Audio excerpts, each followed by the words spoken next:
On the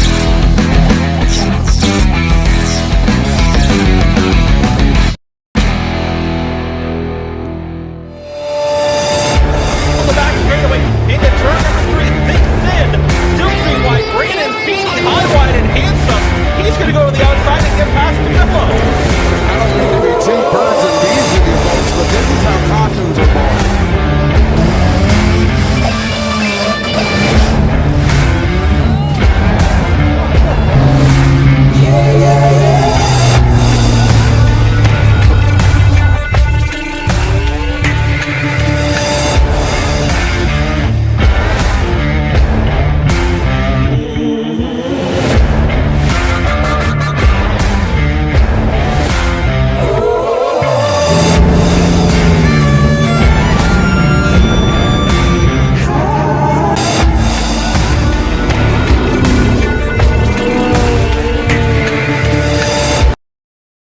All right, welcome to episode number 42 of the Feeney Call. Tonight's guest will be the one and only Sean Kennedy, number 9 bone stock from Peterborough Speedway. Also raced karts at CTMP or Mosport, whatever you want to call it. I think he's traveled to a few other places, but we'll talk to him more about that.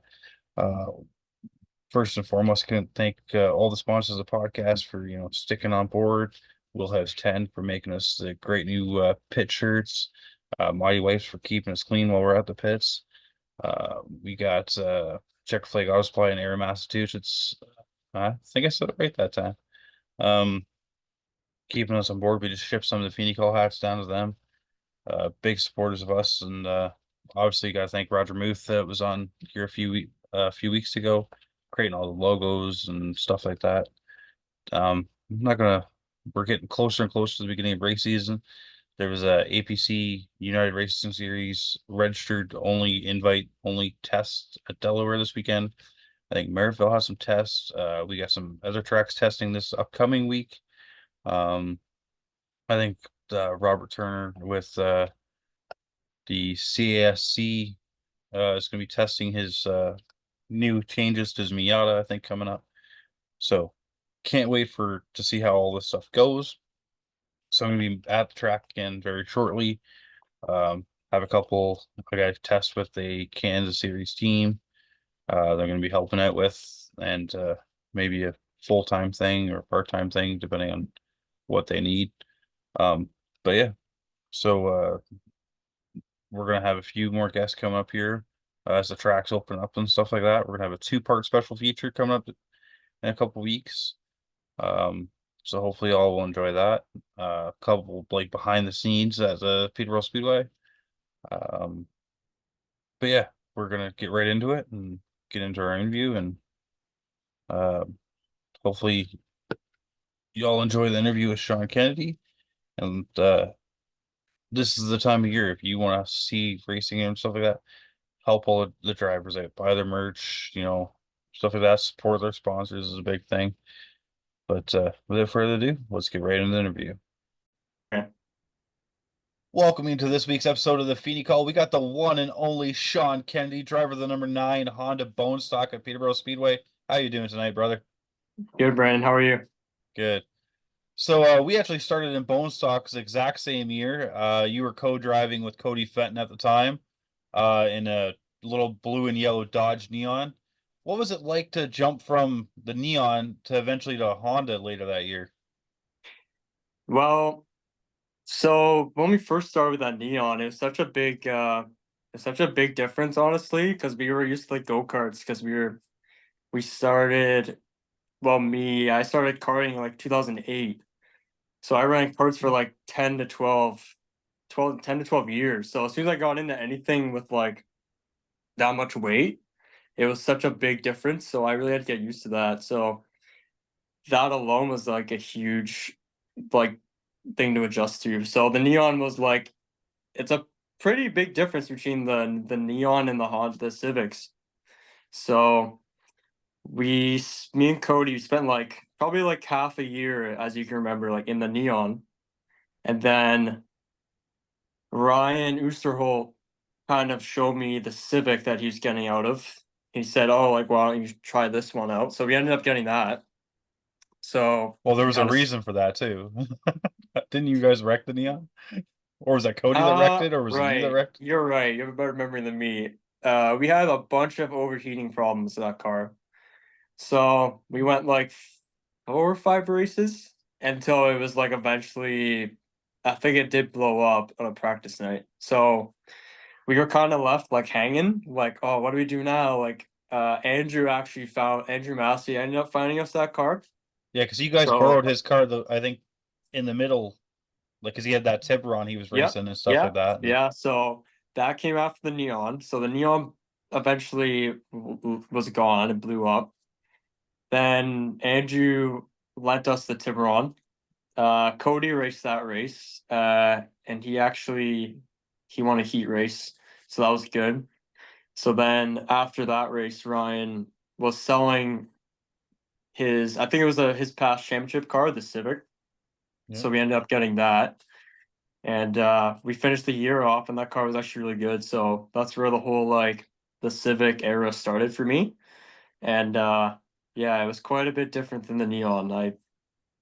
The Neon was good, but it's not like the Civic once you got it handled properly. So that's how the Civic started for me. So So yeah, you had that Ryan Oosterholt Civic, then you rebuilt a newer car as that one kind of got worn out and tired and stuff like that, chassis wise.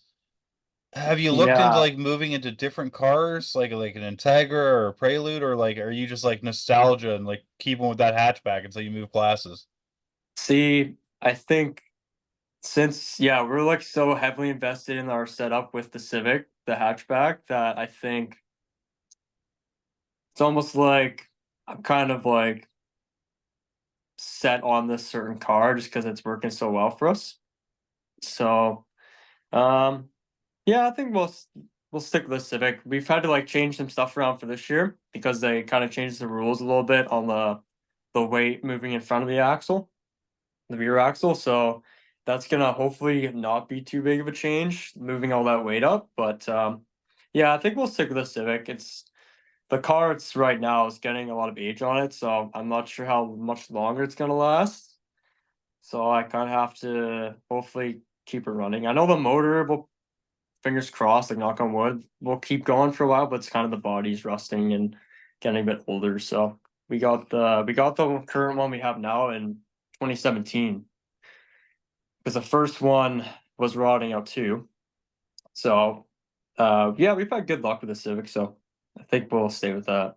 Yeah, I think that was the one you're on now is the one I kind of accidentally ruined the paint job on because my legend car got stuck wide open at Andrew's place. Yeah, Knocked all the yeah, sawdust into it. yeah. I remember freshly painted it, rebodied it, and then I came the next time and there was sawdust over it. What's But this it's okay. from? My throttle got stuck wide open. I couldn't get the car shut off. Yeah. But So my bad, brother. But hey, okay. it gave you that golf ball like texture. You won a lot that year. Yeah. Yeah, I mean, yeah, maybe with some good luck.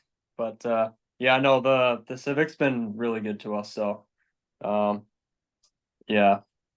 Glad we got made the switch that one year. So So obviously you raced bone stock since 2014. Have you looked into like I know you've done the OMS test and mod day. Have you looked at maybe moving up into the mini stock, moving up into like another class, like in time? I know it's all about money and stuff like that because as you move yeah. up, but Yeah, so the thing with me, um I've wanted to move into like modifieds or the super stocks for a long time now, just because I'm used to with the go-karts and everything else, I'm used to actually rear wheel drive way more than front wheel drive. Um, the front wheel drive is fine. It's just I really like the how the car rotates to the corner with the rear wheel drive and like the throttle response that way. But right now it's just not like a good, like with the budget and work and stuff like that. We just try and keep it fun with the in the bone stock, but yeah, like I've done like the modified testing and been on a few super stocks. So and then every time I've gone in, it feels really good. So I'm curious to see how it would go if I got a full season, but that time will come. No rush. So well, when that time comes, hopefully, get a good opportunity. But yeah, yeah, certainly like a modified because that's kind of like a closer go kart style. So I think that would be a little bit better than a super stock. But Yeah, it's like when I got my first mod. I called them pissed off go-karts to begin with.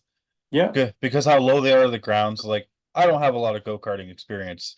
Um, other than like going to like K1 speed, which you were at that event with us whooping all our asses because freaking you're half our Yeah. size. Yeah, that But makes it plus a big card advantage. experience. So Yeah, both of them make an experience advantage. That's the thing with the carts, right? Like you could have the crappiest cart in the world. If you're just a bit lighter, it's a lot of big advantage. But yeah. yeah, I'm gonna have to go on like a 6 months diet for next time we go to K1 just to freaking not to mention us fat guys get worn out faster because we're having to haul that all that weight around.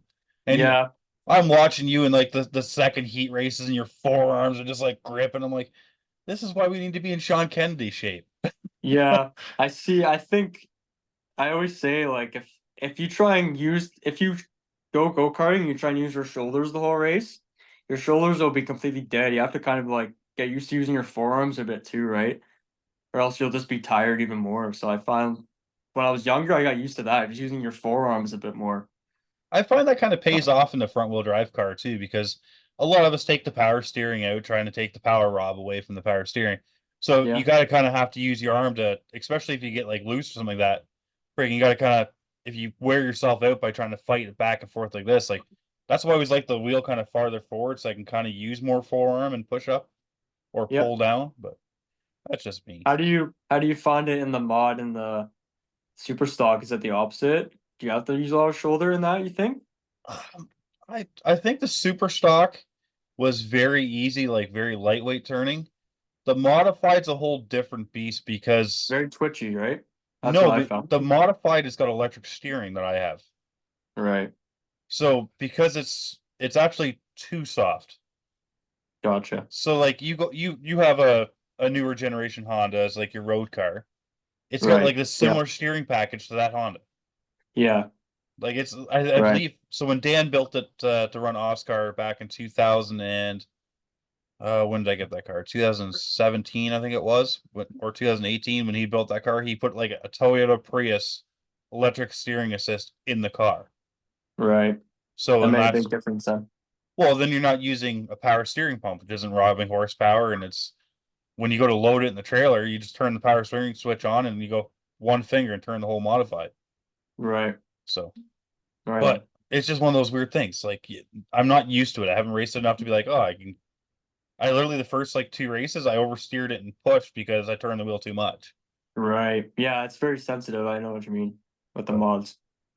but also another class I think you'd have fun in would be the Legend Car series Yeah. because I can those are really like a go-kart because they're small chassis, rear wheel drive, high powered.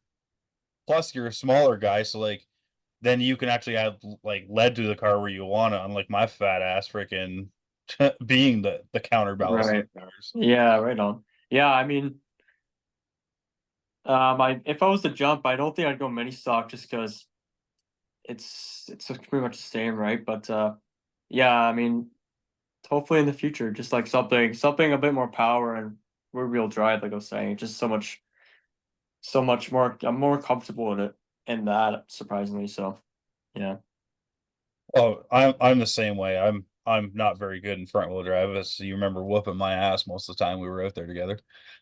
You're doing pretty good in mini stock. I want to give yourself more credit there. Well, that car was okay. I got pissed off. I drive better pissed off, you know Yeah, I know. that. But so what's your plans for 2024? Like just running bone stock at Peterborough? Or are you finally going to start doing some maybe traveling? Like maybe go to like Fall Velocity, Frosttoberfest?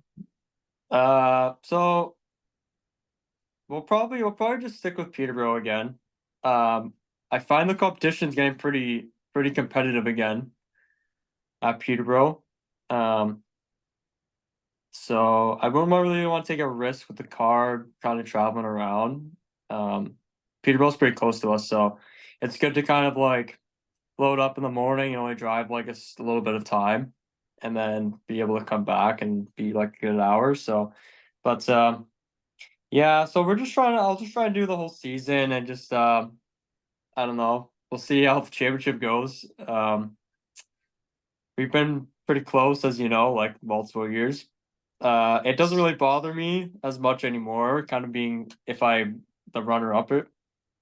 But so each year I'm just trying to have more and more fun, just because I know I'm getting the car's getting a bit older and the bone stocks are getting more expensive to run and be in. So I feel like it'll eventually kind of run its course on what we can do in bone stock. So last year was really fun. So this year I'm probably looking forward to it again. So hopefully championship goes pretty well. So So obviously, like you said, that you've come pretty close. How many times have you actually finished second in the bone stocks? uh 4 or 5 times I think. Yeah. I was gonna say I'm pretty sure you're like 50% in your like seasons of finishing second. I think the other ones have been like third or fourth. Yeah, so it's kind of funny. Most of those seconds is rather to Jeremy Kelly or and now this past one, Jake Kelly. So it's a constant battle of battling them two, which is okay because honestly, like they're like the one family I probably enjoy racing the most. Like we're pretty close now. And at the start, it was with Jeremy, and we had like super, super great races. And over the years, I've gotten like super close to their family. So um, yeah, so it kind of makes it a little bit better coming second to them. It's because they've been so like they're not like they'll win and they'll come over to me saying good race, and yeah, so we kind of made that bond. So yeah, it's been fun with them. Yeah. So I was gonna say I think you finished second to Jake, Jeremy, and Ryan. yeah, yeah, So Ryan. I've known Ryan since I was a kid. So there's another like kind of example of I finished second to Ryan too, and it's Ryan. So I'm like, oh, like this, it's fun, right? Like yeah. it's not like you don't know them, so it's a Well, little not more. that in that Peterborough, Ryan's won I think more championships than almost anyone that's run around there, Yeah, including I three in consider 1 year. I consider Ryan like one of the best that's ever driven at Peterborough. Like you haven't seen him really in a V8 all the time, but I would say in terms of like a four cylinder, he's like one of the best ever to ever hit Peterborough, in my opinion. I, So I bet you if somebody that had a car called up Ryan and like, hey, come drive our super stock, come drive our late model, I bet you he'd adapt pretty fast. 100%, 100%, yeah, yeah, He's he's kind of like I'd put him in the same category as like a James Townsend. They're yeah, fast in any car they drive. It's just like they're just one of those naturally gifted drivers, and it doesn't matter if you put them in a car that's set up, they'll figure it out. yeah, yeah. There's a couple guys at Peterborough that are like that I've seen when they make the jump, which is pretty impressive. So, Yeah. So who do you think is your biggest competition that you know of going into 2024? um, well, it seems like every year it's almost like everyone is, but Tegan's getting really fast. Um, last year I just managed to beat him a couple times, but he was like really giving me a battle. So I still consider him new. So it's crazy how fast he's getting. Like when he's in front of me, I can barely catch him, which is crazy because he's only about 2 years in. So that's pretty cool that he's like adapted that well. And I know he works pretty hard on his car, so it's good to see him that's all paying off for him. And then I don't know if Jake's racing all season, but I know Jake for sure. He's very fast. Obviously, he won the championship last year. And then I know a couple guys are getting new cars, like Kyle's getting a new car and Corey's getting a new car. So I'm sure they'll be a lot quicker. So Yeah. yeah, Peterborough, I I'd think, has say one of the tightest bone stock packs in the province. Like yeah, normally you go watch the bone stock race and you have like three or four cars are out front, then you have like a middle pack. But like Peterborough is almost even since we ran back in the early teens, like you know what I mean? It was always like almost like a Congo line. And yeah, if you needed track position, like you could pass people, work it over, but like it wasn't enough in 20 25 laps. Like you needed to have some track position help you out. yeah. I find mm, last year was a pretty bad, pretty crazy for that. It was all about like where you started because you can just hold the low line, and the only way you can get by guys last year, I find, Just either get lucky on the outside or in traffic. So yeah, it's getting really tight and competitive, which is fun, which is good. It's really fun like that, right? It's like when it's like that, when you do get a win, it's very rewarding when you like work super hard and you seem to get that like lucky break. It's like super really rewarding. So yeah, this year should be fun. I think there'll be a good field again, so should be So fun. is your car coming back as the black, blue, and red scheme, or like you going back to white? Are you No, switching it up, or no, it'll be the same as last year. Just a few, it'll be touched up, but yeah, it's I of think the course it's gonna be scheme, touched up. yeah, You touch it up between weeks. yeah, that's the thing. I'm always trying to like, keep it looking good. It's hard in that series because you get dinged up a little bit, but yeah, it's I think the livery's got one more year in it, so yeah, look about the same. I wasn't sure how long it was going to be till we seen, a Chase Elliott livery come out on that number 9. See, I think if I was sponsored by Napa, I'd definitely switch over because I'm such a big fan of him. But I think I'll just keep his number for now. Yeah, but you could go like a Hooters style like livery because I know you got the Apex, So if you went like a Hooters paint scheme, it wouldn't even be referencing it, so you could get away with that. Yeah, yeah. Maybe if we move up a class, maybe I'll do that. So when you come pick up this modified out of my trailer, Yeah, I've been keeping an eye on it. Don't worry. oh, the price just got lower, I think, a couple weeks ago. Yeah. All right. Well, I'll keep an eye on it still. Yeah. You just gotta like ask nice things for Christmas and just be like, all right. Yeah. It even comes with spare parts, Yeah. Right on. Maybe Rachel will get it. maybe. So you're one of the guys that keeps yourself in good physical condition and stuff like that. Obviously, like you're one of the guys that walks around with a 6 pack all goddamn summer. The rest of us are like, Yeah. nope. So it have you always been like that? Do you do that to keep in shape for racing, or is it just like Uh.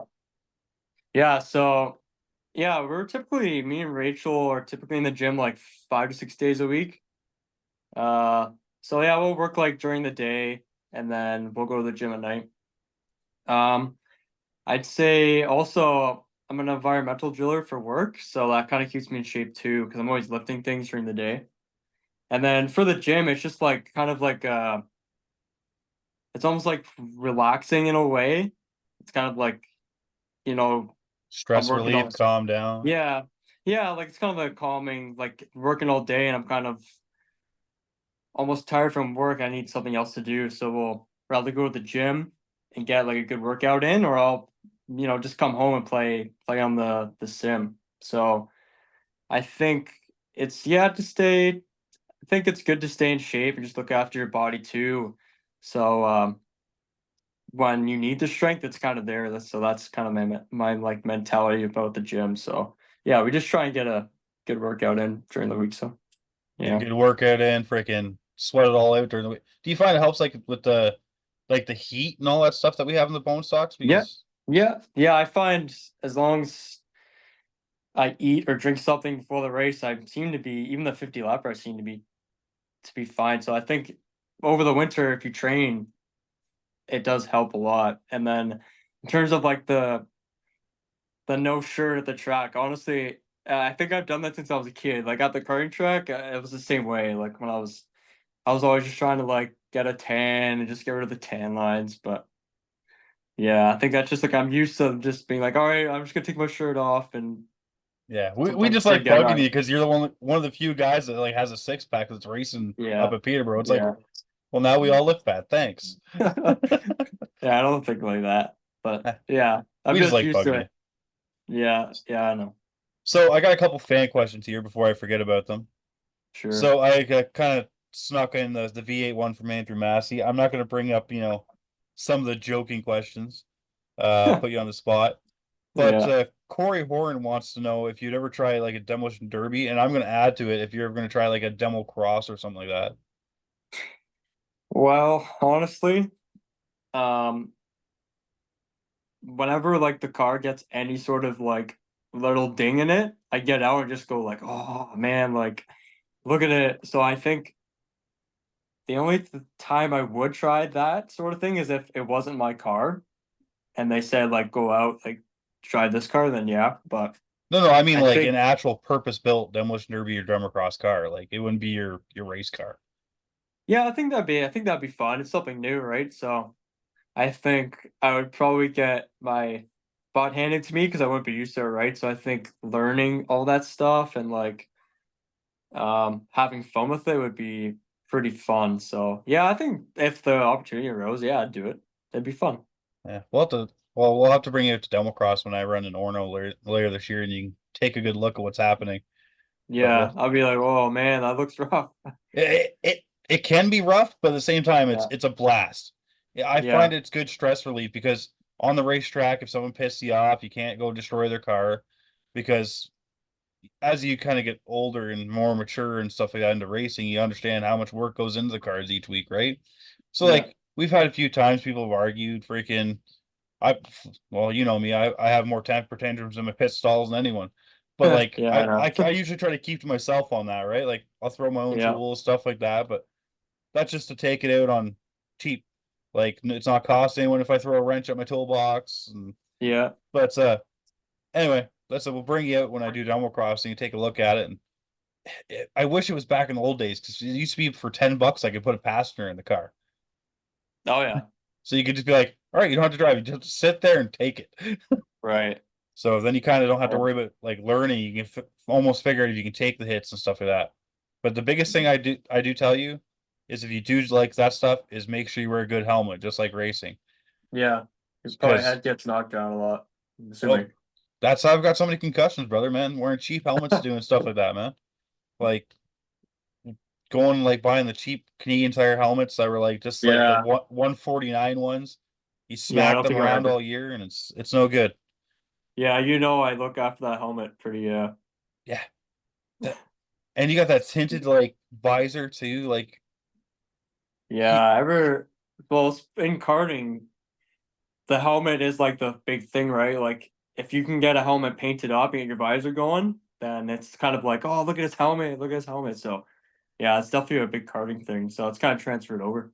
So well, and the thing is, for karting, your helmet's almost bigger uh livery than what your cart would be because you only have so yeah. many body panels and pods and stuff like that. So like you can have more freedom of expression, I think, on your helmet than you can on Oh the yeah. car. Like, Yeah. Because people see it, right? So well, that and you two, three colors is all you can really max out with it out being crowded on like a cart, right? yeah. So, but your Yeah. helmet, your even if you like, whose helmets I used to love watching in the races was Tony Stewart's. Oh yeah. I love Stewart's helmets. And then when I watch him throw that one at Matt Kenseth, I'm like, oh, he's really pissed. Yeah. I miss Tony Stewart, man. He's the best. I wonder, does he still do the same like helmet stuff with his drag racing and stuff? Yeah, I believe so. So Yeah, same style. so let me see if I can find another question here that's not a joke. Yeah. I love Uh those guys. so so Jeff has one here, but how did you find the transition from karts to ovals? And what kind of features could you like switch back and forth like in your driving experience? Um, the big one which that was kind of similar is the outside driving line. So in karting, there will be a lot of times where you're gonna get stuck on the outside and you're gonna have to ride it out, and that's switching over to Peterborough. I find as soon as you get used to the high line and you get used to your car up there, just like the go kart, it's like yeah, you really start to take advantages of that when it's kind of like a train on the low line. So luckily, I've kind of adapted from brung that over to the from carts. So that's kind of helped me over the years. So I'd say that's the big one. And also the second would probably be car control because the carts, one, you have to race in the rain. So we always had to use the rain line. So instead of outside, inside, outside, it was outside, outside, like just keep on the outside and cut in to the inside, kind of in the middle of the corner and go back outside. So there's that. And then the cart's always moving around and sliding. So when the cart would get loose, it taught you to not overcorrect. So when I started racing the the bone stock at Peterborough, when it got loose, I'd rather keep my hands there not correct, and it would help save it. Or if it got super loose to a point of spinning out, in my head, my reaction all the time is keep your foot to the floor and just keep your wheel there, and it'll straighten up because it's front wheel drive, right? And don't overcorrect like in a go-kart, else you're gonna hit the wall or spin out. So luckily those two things have like really helped me with the stock car because it saved me when I have gotten loose. So I think that's the two takeaways from karting into oval there. So we start to run down on time in our little Zoom meeting here. I'm going to give you a few moments so you can thank all your sponsors for this year, last year, whatever ones you want to thank. Also, where people can find you on social media, and where we can find Sean Kennedy merchandise, which you need to start getting. Yeah.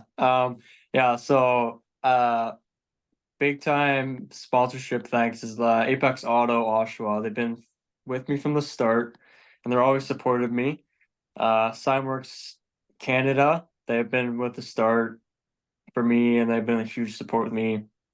Strata Drilling Group, and then Jim Clark, Motorsport Communications. He's always trying to get my name out there, which is like, honestly, I'm so grateful for, because he's always trying to like put articles out for me and say like what I'm doing and stuff like that. He'll come over, take photos, and just try and like really support me. Obviously my parents, without them, I wouldn't be where I am today for racing and everything in my life. And I know we had a lot of Andrew Massey talk. Him and his family, Jara and all the kids and everyone, have been like a huge support in my life. Cody and Jeff, Fenton, they've been like honestly like a second family to me. So, them. Obviously Rachel, she's like, always helping me out and keeping me calm at the track when I'm getting all angry and serious. She's like, "Oh, it's just for fun. Come on." Like, without her, I'd probably lose my head. So, I love her for that and all the other reasons. So, yeah, you can just go on Facebook, like SK Racing. You can follow me on Instagram, stuff like that. I'm all on there. And yeah, we've given like hats out at the track for merchandise. We have a couple of new things we're gonna give out this year, so I'm excited to like give those out. So if people want to come out and see what that is first race, I should have that. So yeah, everyone who supports me, I just appreciate it like insanely. So everyone that helps out with that. But yeah. So I appreciate you joining me. I'm hoping this is finally the Sean Kennedy year. Yeah, we'll see. I hope so too. Maybe with a bit of luck, I think we can get it done. Bit of luck. If I have to come start like pushing cars out of the way of the pits, like let me know. Yeah, sounds good. So anyway, thank you for joining me. Thanks for sparing time. Obviously, thanks for probably skipping a gym day. Yeah. Thanks for having me on, Brandon. Appreciate it, man. Can't wait to see you in a couple weeks, and which, as everyone knows, free admission. I think it's May 18th, Peterborough Speedway, which is a fan appreciation. They can come check you out, come say hi to the car, which is probably going to be meticulously looking at the first race. So yeah, I'll have a couple of goodies to give out. So yeah, if you guys want to come and check it out, then I'll be there. Perfect. I actually get to participate as a fan. This is great. Yeah, right on. I'm also probably going to go King of the Hill a few times this year with my personal car and see if I can wreck that one. Yeah, you'll probably win. Probably not. It's a Mazda. Anyway, thanks for joining me. We'll see you soon. I'll probably be up there to test day. I'm assuming you're going to probably go test shake the car down, stuff like that. Yep. If you need a hand getting it ready, let me know. I'll pop by one night and give you a hand. Awesome, man. Thanks so much.